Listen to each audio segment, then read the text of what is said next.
नमस्कार दोस्तों, एक बार फिर हाजिर हूँ मैं डॉक्टर महावीर सिंह बदलिया आपके सामने अपनी एक नई कविता के साथ। कविता का शीर्षक है वीर हकीकत राय। जो लोग इतिहास के बारे में जरा सी भी जानकारी रखते हैं उनको इसके बारे में जरूर ज्ञान होगा कि वीर हकीकत राय कौन थे। लेकिन जिन लोगों को इसके बारे में जानकारी नहीं है, मैं उनके बारे में उसका थोड़ा सा वर्णन आपको बताता हूँ कि मुगलों के समय पे वीर हकीकत राय एक स्कूल में पढ़ने वाला एक छोटा सा विद्यार्थी था। मुगलों के बच्चों ने हमारी जो शिक्षा की देवी हैं, विद्या की देवी हैं सरस्वती, उसके लिए अपशब्दों का इस्तेमाल किया था उसके साथ पढ़ने वाले विद्यार्थियों ने, जिसके जवाब में वीर हकीकत राय ने भी मुसलमानों की जो आराध्य देवी कही जा सकती हैं बीबी फातिमा, उसके बारे में अपशब्दों का इस्तेमाल किया था। क्योंकि राज मुसलमानों का था, मुगलों का था, तो ये बात इतनी ज्यादा तूल पकड़ गई, इतना ज्यादा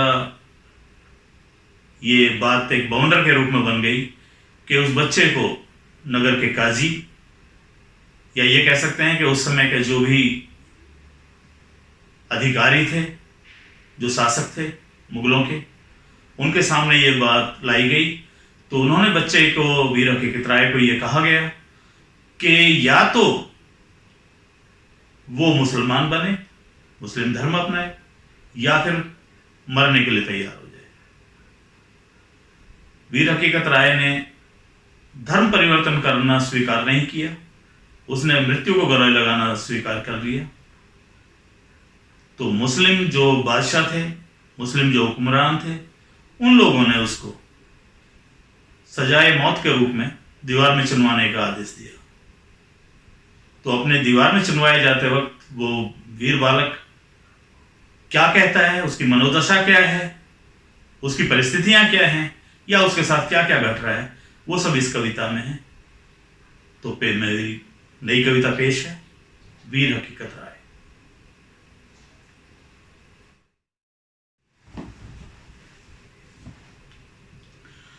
हकीकत हूं हकीकत के, हकीकत हूं हकीकत के, हकीकत गीत गाऊंगा, करो ना कोशिश से जाया, कभी भी झुक ना पाऊंगा। ये पंक्तियां वीर हकीकत ने, जिसको वीर हकीकत राय के नाम से जाना जा रहा है इतिहास के अंदर, जब उसको दीवार में चुनवाया जा रहा था तब उसने ये कहा है कि मेरा नाम हकीकत है। ये हकीकत क्यों है, उसने अपने नाम की जो व्याख्या की है वो इन शब्दों में है। हकीकत हूं हकीकत के, हकीकत गीत गाऊंगा, करो ना कोशिशें जाया, कभी भी झुक ना पाऊंगा। मेरी आवाज को ना रोक पाएंगी ये दीवारें। तुम लोग जो मुझे दीवार में चुनवा रहे हो और मेरी आवाज को दबाने की कोशिश कर रहे हो, ये आवाज नहीं दबेगी। तो इस विषय में वो कहता है, मेरी आवाज को ना रोक पाएंगी ये दीवारें, मैं हूं एक आग का दरिया, सदा बहता ही जाऊंगा। वतन के वास्ते कटने को, वतन के वास्ते कटने को तत्पर है सदा गर्दन। वो कहता है कि मेरी गर्दन हर समय देश के लिए कटने के लिए तैयार है। वतन के वास्ते कटने को तत्पर है सदा गर्दन, किसी भी जुल्म के आगे झुकेगी ना कभी गर्दन। ये गर्दन है हकीकत की। वो कहता है ये किसी और की गर्दन नहीं है, वीर हकीकत राय की गर्दन है जो कभी झुकेगी नहीं। ये गर्दन है हकीकत की, कभी जो झुक नहीं सकती, मुगल चिंते दीवारों में मैं बालक कर रहा मस्ती।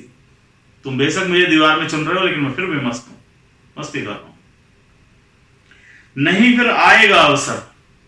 जो लोग उसको समझा रहे थे वहां पे, जो उसको ज्ञान दे रहे थे कि मुस्लिम बन जाओ तो जान बच जाएगी, तो उन लोगों को जवाब देने के लिए वो कहता है, नहीं फिर आएगा अवसर वतन पर प्राण देने का।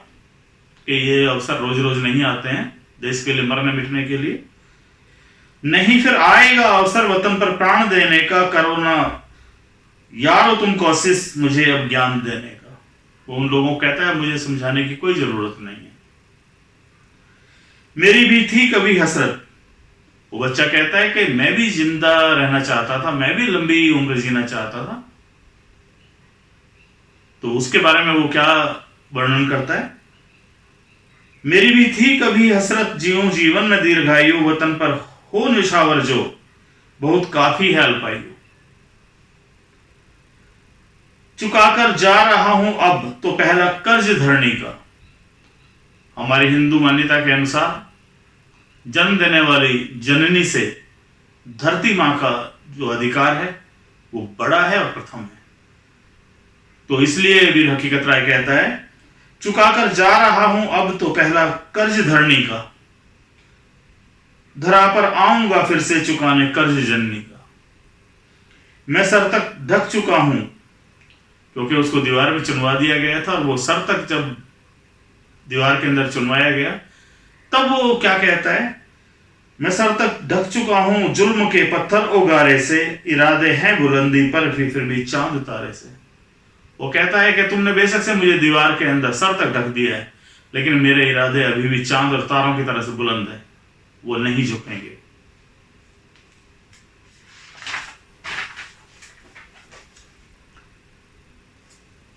क्योंकि दीवार में चुनने जाने के कारण उसके जो सांस थमने लगी थी, तो उस समय वीर हकीकत राय क्या कहते हैं, अब सांसें पड़ने लगी मंद, अब सांसें पड़ने लगी मंद और प्राण निकलने वाले हैं।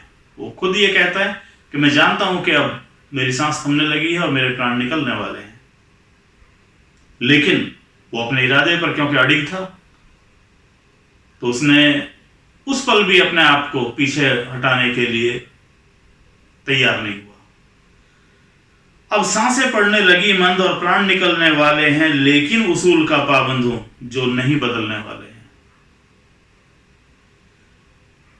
तो वीर हकीकत राय ने इतना सब होने के बावजूद भी जो अपने निर्णय को नहीं बदला, तो आगे वो क्या कहता है, कभी ना रौंद पाओगे, कभी ना रौंद पाओगे मेरे जज्बात जुल्मों से, मैं बदला लेने आऊंगा दुनिया में अपने कातिल से।